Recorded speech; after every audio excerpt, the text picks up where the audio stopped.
Assalamualaikum warahmatullahi wabarakatuh. Bismillah, alhamdulillah, wassalatu wassalamu ala rasulillah, wa ala alihi wa sahbihi wa mawalah. Allahumma sholli ala Muhammad wa ala ali sayyidina Muhammad. Saudaraku sekalian, dimanapun kita berada, sebagai umat yang beradab dan hidup dalam lingkungan spiritual, tentunya kita meyakini adanya zat yang maha dahsyat di luar diri kita, di luar kemampuan kita semua sebagai makhluk biasa. Walaupun umat beragama, khususnya di Indonesia, memiliki keragaman dalam penyebutannya. Artinya apa? Di setiap agama, untuk menyebut nama Tuhan, masing-masing memiliki ciri khas tertentu yang antara satu dengan yang lain tidak ada kesamaan. Bagi pengikut agama samawi, misalkan Yahudi, Kristen, Islam, biasanya memiliki istilah-istilah tertentu dalam menyebut nama Tuhan. Misalnya Yahweh, kemudian Roh Kudus, kemudian Allah, atau Sang Maha Pencipta. Bagi pengikut agama dharmik, misalnya Hindu, Buddha, Konghucu, dan sejenisnya, memiliki istilah tertentu. Biasanya mereka menyebut istilah Tuhan dengan sebutan dewa, Brahmana Nirguna, kemudian Huang Tian, Sang Di, Sang Hyang Widi, dan sejenisnya. Sedangkan dalam agama Kapitayan misalnya, para pengikut Kapitayan biasa menyebut Sang Tuhan, yaitu dengan istilah Sang Hyang Toyo. Menurut paham kejawen, penyebutan nama Tuhan biasa menggunakan panggilan misalnya Gusti ingkang marbek dumadi, Gusti ingkang tan kinaya ngapa, dan sejenisnya. Tentunya semuanya mengikuti dialek atau bahasa dari masing-masing daerah di mana kepercayaan itu muncul atau kepercayaan itu lahir. Seluruh nama-nama yang digunakan oleh pemeluk agama, khususnya di Indonesia, mengerucut pada sifat maha yang tidak mungkin dimiliki oleh makhluk, yaitu zat yang maha kuasa, zat yang maha esa, zat yang maha tinggi, zat yang maha tunggal, zat yang maha merawat, zat yang maha menciptakan. Nah, keberagaman kepercayaan dan penamaan Tuhan ini dirangkum dan diikat dalam satu kata, yaitu Tuhan, yang tertera dalam asas dasar Pancasila kita, yaitu ada di sila pertama yang berbunyi ketuhanan yang Maha Esa. Artinya, semua agama apapun namanya yang ada di Indonesia itu diikat dengan istilah satu Tuhan yang merupakan sesembahan bagi setiap agama. Lalu mengapa Tuhan disebut dengan nama-nama yang berbeda di zaman yang berbeda juga? Jadi perlu diketahui teman-teman, bahwa perbedaan nama Tuhan berkaitan erat dengan gagasan kultural tentang sosok Tuhan dan sifat-sifatnya. Sebenarnya, dari sekian banyak nama yang digunakan, tidak ada satupun yang bisa mewakili sepenuhnya tentang Tuhan itu sendiri. Karena dari masing-masing nama hanya bisa mewakili aspek tertentu dalam watak Tuhan. Dan bahkan kata Tuhan tersendiri tidak bisa mewakili zat yang maha besar itu, karena ketiadaan kosakata yang ada di dunia nyata ini. Karena alam metafisik tidak bisa kita gambarkan melalui panca indera kita, melainkan melalui keyakinan kita masing-masing. Misalnya, zat yang menciptakan, yang berkuasa, yang melindungi, dan sebagainya, itu hanya menggambarkan sifat dari sekian banyak sifat Tuhan. Saudaraku sekalian, munculnya nama-nama Tuhan dari berbagai agama juga dipengaruhi oleh posisi Tuhan itu sendiri, yaitu ada dua faham yang sangat fundamental, yang sangat mendasar tentang status Tuhan.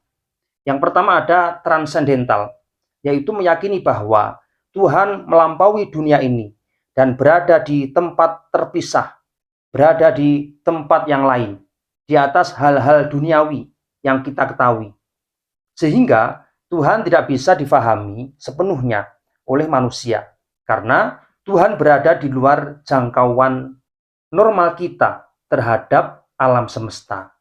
Kemudian konsep yang mendasar yang kedua yaitu imanen, yaitu Tuhan selalu hadir, berada di lingkungan kita, berada di lingkungan para makhluknya, menyatu dan tak terpisah dari makhluknya.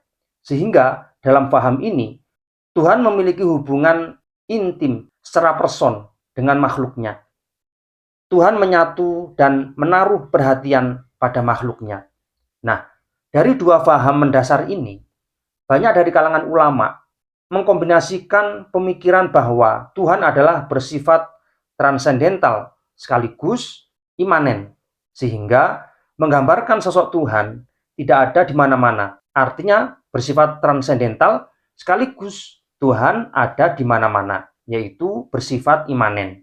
Karena jika menganggap Tuhan bersifat transenden, maka keberadaannya akan semakin jauh dari makhluknya. Karena sifat-sifatnya tidak mungkin terjangkau oleh makhluknya. Sedangkan jika Tuhan bersifat imanen, maka seolah-olah antara Kholik, yaitu Sang Pencipta, dengan makhluk tidak ada pembeda. Tuhan adalah makhluk, sedangkan makhluk adalah Tuhan. Nah, dalam konsep agama samawi, model seperti ini bertentangan dengan kaidah ketuhanan itu sendiri. Karena Tuhan harus berbeda dengan yang diciptakan. Dari sinilah muncul berbagai madhab teologi atau akidah tentang eksistensi Tuhan itu sendiri. Tentunya dengan landasan yang berbeda-beda. Nah, berkaitan dengan penamaan Tuhan dari kata Allah, kira-kira sejak kapan nama ini populer atau nama ini muncul? Lalu benarkah Allah adalah Sang Pencipta alam semesta? Jadi perlu diketahui teman-teman, bahwa nama Allah berasal dari bahasa Semitik yang merujuk pada Syam, yaitu putra Nabi Nuh alaihi salam. Bahasa Semitik juga merupakan kelompok bahasa yang terdiri dari bahasa Arab, Amhar, dan Ibrani. Kata lain dari Allah dalam bahasa Ibrani yang berasal dari bahasa Semitik, yaitu Elohim, kemudian El, Elyon, dan Eloah. Adapun dalam Alkitab terdapat 2.500 kata Elohim. Dan ini dimulai dari ayat pertama dalam Alkitab. Juga dalam Taurat, kitab Kejadian 1 ayat 1. Sedangkan asal-usul nama Allah menurut Islam, pada awalnya nama Allah ini digunakan oleh orang-orang kafir di Makkah sebelum Rasulullah Shallallahu Alaihi Wasallam lahir. Di samping itu, juga umat Kristiani Arab yang hidup sebelum zaman Islam menggunakan nama Allah untuk penyebutan Sang Pencipta. Saat ini, orang Kristen Arab, kemudian Yahudi, Roma Katolik Malta, kemudian Kristen Indonesia, dan Malaysia menggunakan kata Allah untuk panggilan Sang Pencipta. Lalu dari mana asal-usul Allah ini? Dalam kepercayaan Kristen, Allah yang dijelaskan dalam Alkitab tidak memiliki awal atau akhir, sehingga Allah wujud tidak harus ada yang mewujudkannya. Allah dalam pandangan umat Kristiani memiliki beberapa sifat, yaitu yang pertama, transenden, yaitu terpisah dari jagat duniawi ini, terpisah dari makhluknya. Kemudian yang kedua, imanen. Allah juga ada di dalam jagat raya ini. Sehingga apa? Paham Kristen meyakini bahwa Tuhan itu bersifat transenden juga sekaligus imanen. Kemudian sifat berikutnya juga Sang Pencipta. Lalu yang keempat, Allah dalam kepercayaan Kristen biasa disebut dengan istilah penyelamat dalam Yesus Kristus. Kemudian yang kelima, istilah Allah juga biasa digunakan dalam tradisi Kristen, yaitu pembaharu dalam Roh Kudus. Adapun dalam pandangan Islam, Allah tidak diciptakan dan tidak memiliki latar belakang atau asal-usul. Allah adalah Sang Pencipta atau Sang Kholik. Sehingga segala sesuatu selain Allah adalah makhluk. Sedangkan pencipta tidak sama dengan yang diciptakan dalam hal apapun. baik secara sifat, secara fisik, maupun secara zat. Nah, di sini nama Allah diperkirakan berasal dari kata al dan ilah, yang berarti sang dan Tuhan. Al itu artinya sang, ilah itu artinya Tuhan. Ada beberapa hal yang perlu diketahui tentang Allah dalam konsep Islam. Yang pertama, Allah adalah Tuhan yang mana segala makhluk atau segala sesuatu selalu bergantung padanya. Kemudian yang kedua, Allah tidak beranak dan tidak diperanakkan. Kemudian yang ketiga, tidak ada satupun yang setara dengan Allah. Dan yang keempat, Allah adalah Tuhan dari Abraham yang disembah oleh 3 agama besar, yaitu Yahudi, Nasrani, dan Islam. Saudaraku sekalian, itulah secuil asal-usul nama Allah dan eksistensinya.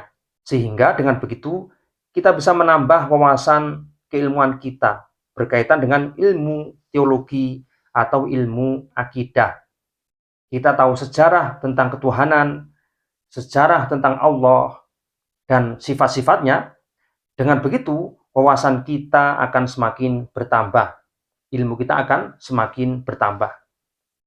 Sementara seperti itu, sekian. Wallahu a'lam bishawab. Assalamualaikum warahmatullahi wabarakatuh.